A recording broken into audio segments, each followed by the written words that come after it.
Hello, so let's see the question. The question says, in an AC circuit, the potential difference across an inductance and resistance joined in series is respectively 12 volt and 16 volt. Find the potential difference across the circuit. Right? तो question के according क्या कहा गया है यहाँ पर कि हमने क्या किया है, हमने एक इंडक्टेंस को और एक रेजिस्टेंस को हमने ज्वाइन कर रखा है. ठीक है. So we have join an inductance और एक हमने रेजिस्टेंस को ऐसे ज्वाइन कर दिया. ठीक. और इनके जो वोल्टेज है वो हमें दे रखा है रिस्पेक्टिवली 12 वोल्ट और 16 वोल्ट. ठीक है. चलिए करते हैं. अब देखिए यहाँ पर सबसे पहले हम बात कर लेते हैं की कॉन्सेप्ट की. ठीक है.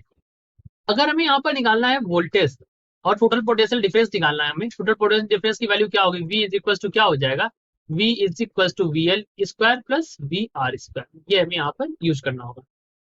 एक और चीज यहाँ पर इंपॉर्टेंट है, वो ये है कि अगर हमें इसका फेजर डायग्राम ड्रॉ करना तो एक और चीज यहाँ पर लिख दीजिए. तो फर्स्ट हो गया. सेकेंड की कॉन्सेप्ट विल बी कि in inductor the current lags by pi by 2.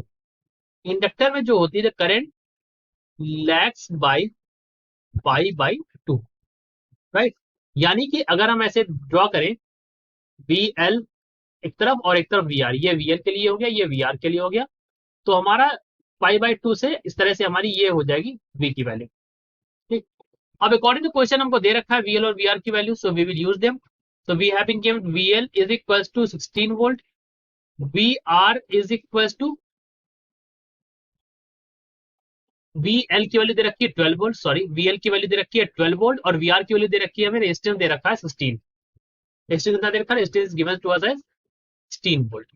ठीक. एक है हमारा 12 वोल्ट और एक है हमारा 16 वोल्ट, इसी का यूज करेंगे. तो V is equals to square root of 12 square plus 16 square. तो 12 square will be 144, 16 square will be 256. इनको जोड़ दीजिए आप, तो that is equal to square के अंदर आ जाएगा ये 400. यानी कि V की वैल्यू कितनी आ गई 400, और इसको सॉल्व करेंगे तो कितना हो जाएगा 20 वोल्ट आ जाएगा. तो यही हमारा टोटल हो जाएगा potential difference across the circuit. So this is the total potential difference across the circuit 20 volt. This is our answer. I hope you understood it well. Best of luck.